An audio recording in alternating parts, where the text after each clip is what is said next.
What's that sound? It's for amusement only, the EM and Bingo Pinball Podcast. Welcome back to For Amusement Only. This is Nick Baldridge.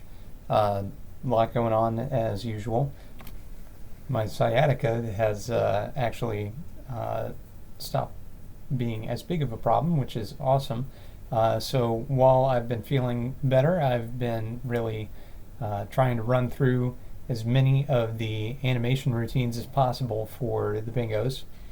I'm into the M's for Bally, and then I have to circle back and do United.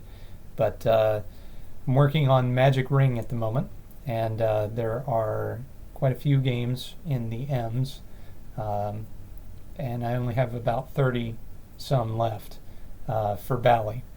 So far so good. There were a few games where the spotting disc is not documented, and when that happens, I have to use my best guess as to the pattern from videos on YouTube and so forth. And speaking with other owners, I've been able to do frame-by-frame analysis of games like Frolics, and that has worked pretty well, I have to say. So with all the newfound knowledge that I have of doing the flashing routines here, I've found a few things. One is that several of the games in a row will have a very similar flash pattern. It won't be exactly the same, but it'll be similar. This kind of tracks with what I found on the portioning side. The portioning is fairly similar between a few games in a row, unless there's a major mechanical change, like a new feature like, say, Magic Squares or Magic Screen. So the flash pattern is kind of like that, but it can be quite different depending. So as I described it on a Facebook post somewhere, some of the games are sweeping effects, especially the early games where you have a single set of odds. In other words, the lamps will kind of rotate around. It's a pretty neat effect. Those are some of my favorite animation routines. Later games where there are just so many different lamps for 3 different sets of odds and so forth, those ones have more of a spotlighty effect where it's kind of randomly lit, and it will flash on and off across various odds and features just all over the place.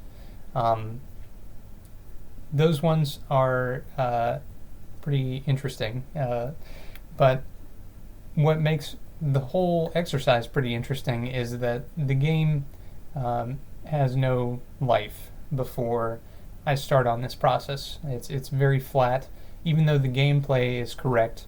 The rules are all there, and the game will play and it will score, but there's no life, no soul, right? So when the animations come on, it's awesome because the whole game, takes on its new life, and it really feels like you're playing the real thing, or a lot closer to it. So I'm enjoying this process. I am only testing these, though, on my development machine. I'm going to need to test them all within the real machine to make sure that there are no adverse effects once they're in there.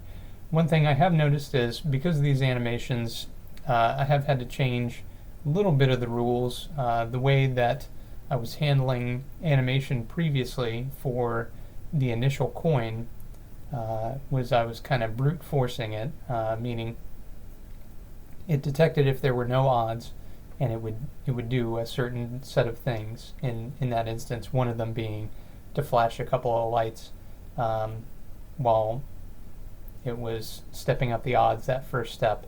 Well, unfortunately, when I did away with that, it's now somewhat broken these odds for games where there's triple deck scoring. So I've got to go back through each game and figure out some alternative fix for that. It should be pretty quick to do that. The other problem that I have is the odds animation actually supersedes things like replay step down. The way it's written, that shouldn't be the case, I don't think, but that's what's happening.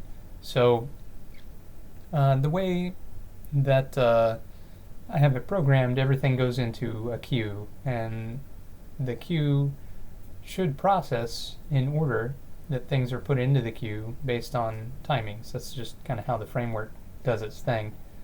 Well, unfortunately, it's doing great. It's doing all of the things that need to happen with the animation, but it is not actually stepping down that replay register the way that I expect it to. Now, in order to step down the replay register, it has to repaint the entire screen, so I have a feeling that that's really the conflict there.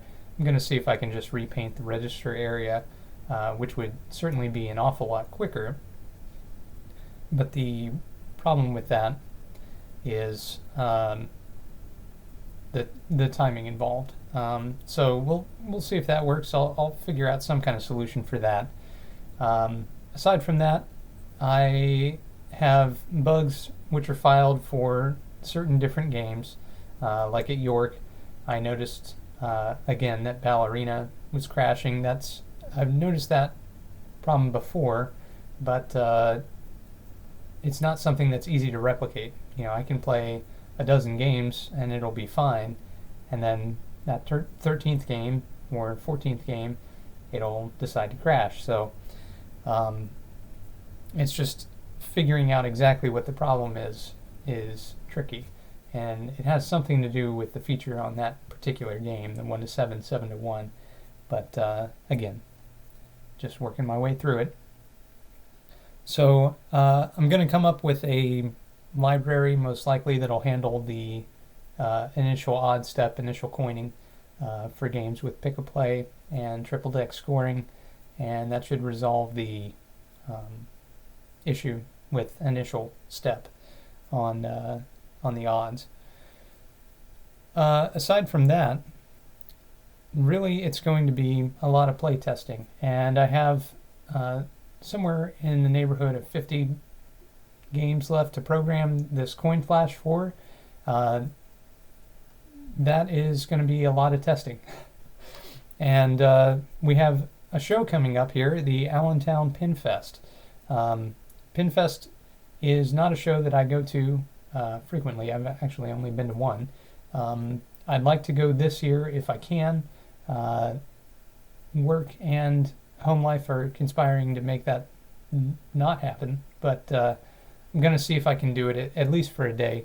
If I do go, I will bring the multi and give everyone a shot on it, but I may not be able to make it. If that's the case, I'll just use the extra time to put some more polish on it. But I will be attending York this year in October, but I'm just not sure about Pinfest yet. And it only being a couple weeks away, I really should nail that down, but I haven't been able to yet. So these past couple weeks, it's been bingos, nothing but bingos. I really haven't had a chance to look at any other EM project or Robo Frenzy. So it's time for me to get back on those as well, but all things in time. Right now, because I'm making such excellent progress on the multi, I want to keep that up. Once I have accurate coin flash in for every game, then the majority of my work with the existing games in the multi will be complete. And at that point, I can move on to the one-ball multi, as well as making new games for the multi, which is something that I want to do. So I'll be starting on all that kind of simultaneously, just like everything else. So, short episode today. Let's get into the year of Flipperlist. Today's game is 1938's Chicago Coin Swing. One of these came up on Pinside recently. Somebody picked up. Beautiful game. So, let's talk about the gameplay. It's a Flipperlist game, of course. Each of the passive bumpers scores 100 points, and there are a few different rollover switches which score a different set of points. There's a mechanical diverter at the top, which scores either 600 points or 1,000. With each alternating ball through the diverter, it will switch to the other lane. Down in the center, there is a rollover that's marked 1,600. And in the middle of the playfield, there is a captive ball kicker. That kicker will score a mystery amount, or 1,600, depending. Now, the variation that I saw on Pinside recently said mystery. However, the playfield that is shown on IPDB shows 1,600 quite clearly. So I don't know if that was a mid-production change or if it was a modification to the original game to score a mystery award versus a flat 1,600. If I had to wager a guess, I would say that 1,000 points was scored by hitting that rollover, and then there are 3 switches in that captive ball kicker area, and each one scored 200 points. That said, I have no idea.